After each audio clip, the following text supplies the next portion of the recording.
LioConvoy here, back again with another video. Ever since the 80s, I've heard a line parroted multiple times. That being that ThunderCats was a ripoff of He-Man, or that it's just Kitty He-Man. Frankly, I find these factually stupid statements to make, and I'm going to tell you why. To do this, we're going to look at both series and how their worlds are built, how the main character is portrayed, and the inspirations behind them. So, let's get started with He-Man. Appearing in 1981 via toys and mini-comics, He-Man started out as a barbarian character that stopped the vile demon known as Skeletor from using the Power Sword to access Castle Grayskull, the castle being a place of immense power that could open a doorway between dimensions. In the Filmation cartoon that premiered in 1983, He-Man was depicted as the alter ego of Prince Adam, son of King Randor, destined to ascend the throne of the Eternian Kingdom. As He-Man, he is tasked with the protection of Castle Grayskull against the evil forces of Skeletor. Skeletor wanting to possess the power of Grayskull's nondescript power to be able to rule Eternia, and possibly the universe. Now we'll move on to ThunderCats.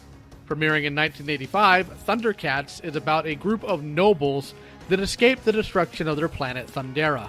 They are led by Lion-O, Lord of the ThunderCats. After crash landing on a planet known as Third Earth, the ThunderCats must figure out how to survive the hostile world, all while Lion-O comes into his own as their lord. However, they are opposed by the evil ruler of Third Earth, Mumm-Ra, the Ever-Living. This evil devil priest has ruled over this planet in darkness and fear for far longer than anyone can remember.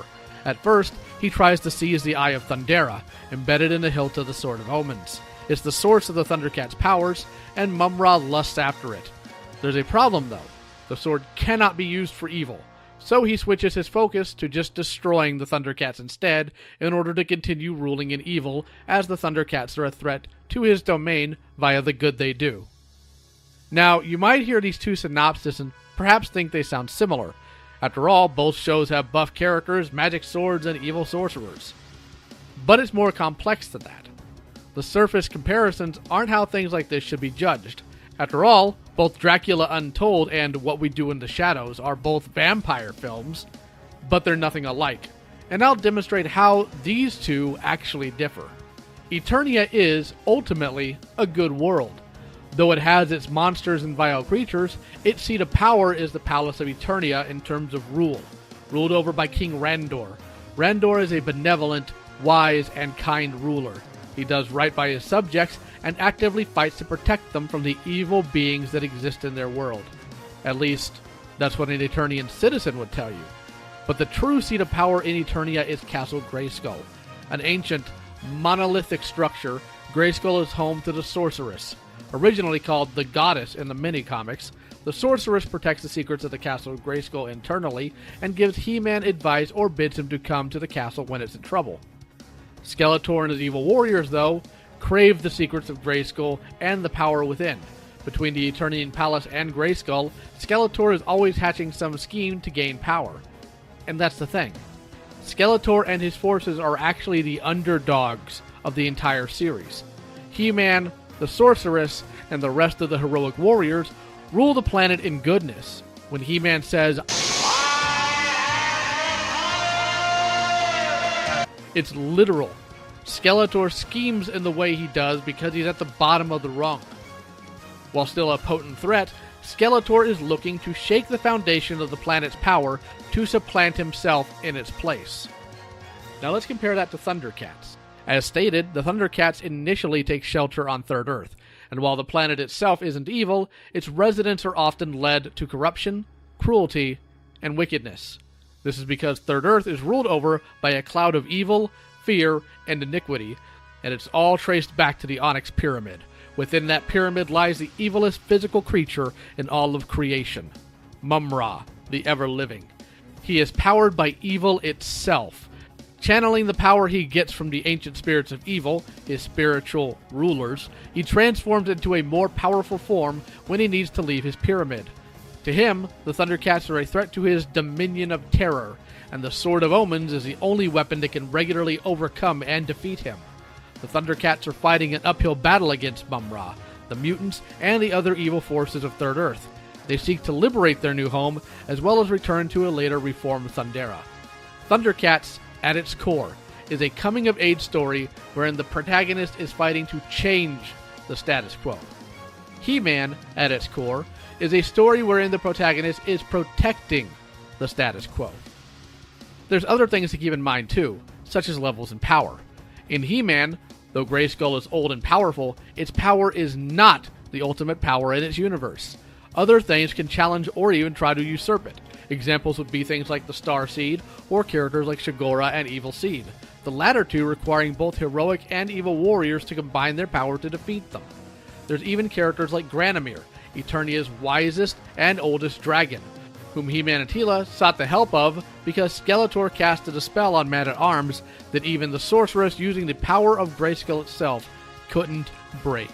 And He-Man flatly admits that he couldn't beat Granomir, power of Grayskull and all. This isn't true for ThunderCats. The most powerful thing in ThunderCats is the Book of Omens, which belongs to the treasure of Thundera, which includes the Sword of Omens. The Sword of Omens being ridiculously powerful. It's able to do the following things: fly faster than light, hold a planet together, change the weather, reverse any spell, heal the wounded, operate machinery. I could go on. The only thing arguably more powerful than the Sword of Omens is the Book of Omens, and they're all part of the same group, the Treasure of Thundera. But speaking of swords, that's another place to compare their world building. In He-Man, the Swords of Power were originally used to grant the user access to Castle Grayskull.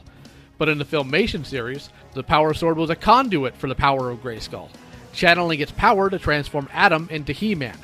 Skeletor had no desire for this sword in the cartoon, as he had no idea what it really was.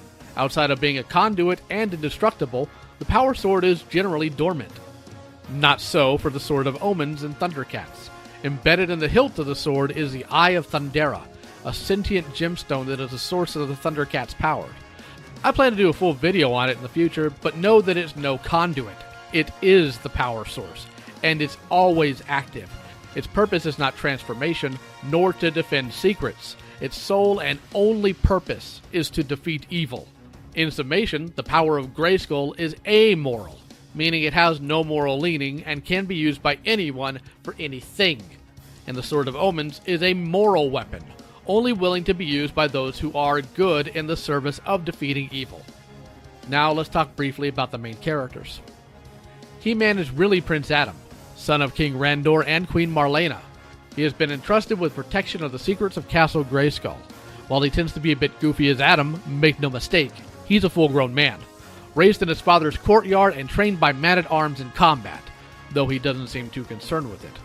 Prince Adam stands ready to take the throne when his father steps down from it for a much-needed retirement. As He-Man, he's far more direct, though his empathy is still intact. As He-Man, his primary concerns are protecting Grayskull and innocent people from evil. What we're ultimately looking at is an adult in every sensible way. He-Man isn't a coming-of-age story, and while He-Man occasionally learns things in his conflicts, he's usually the one imparting that knowledge onto others. That's because He-Man is, at its core, a power fantasy. And I don't mean that derogatorily. It's fully admitted by the staff when they were interviewed in both The Toys That Made Us and by The Power of Grayskull, a He-Man documentary. It's fine for kids to have power fantasies. I'm not degrading them. Lion-O, though, he's a bit different. At the beginning of the series, he has the mind of a child despite the body of an adult. His story arc is to grow into his position, often guided by the ghostly spirit of Jaga and the other ThunderCats. Lion-O's tale is meant to be identifiable to its younger audience. Lion-O is often the one that learns the lesson, and his struggle is to survive as well as lead his people through dark times. Despite having what is, as I see it, the more powerful of the two power sources I've mentioned here, Lion-O's story really isn't a power fantasy. It's a reflection on how we should fight evil in its many forms in our own lives. Will Mumra and his evil always exist? You can never get rid of evil. It will always exist in some form or another. The best we can do is to keep evil at bay by remembering our responsibility, by remembering our duty, by remembering ourselves and who we are. Despite both having muscles and magic swords, they're pretty different in background and purpose. And that's not even getting into the personality-specific comparisons here, but this video will be long enough as it is, so I'll spare you that. But let's go into the final spot here. Inspiration. it can sometimes be hard to pin down 100% what something's literary inspiration is. Thankfully, He-Man's inspiration is easy to figure out. It's clear it comes from Robert E. Howard's Conan the Barbarian. How can I be so sure of that? Well, the general barbarian archetype in fiction primarily comes from him to start with, but excusing that, here's the initial concept drawings of He-Man, and here's a Frazetta painting of Conan, one of his many. Heck, one of the artists for the He-Man figure box arts literally said he was doing things in Frazetta style, which is obvious in color, tone, and composition when you compare them. Conan and He-Man both started out as wandering barbarians. Their fiction is littered with gods, goddesses, sorcerers, and opposing evil they run into. This isn't me decrying He-Man, just so we're clear.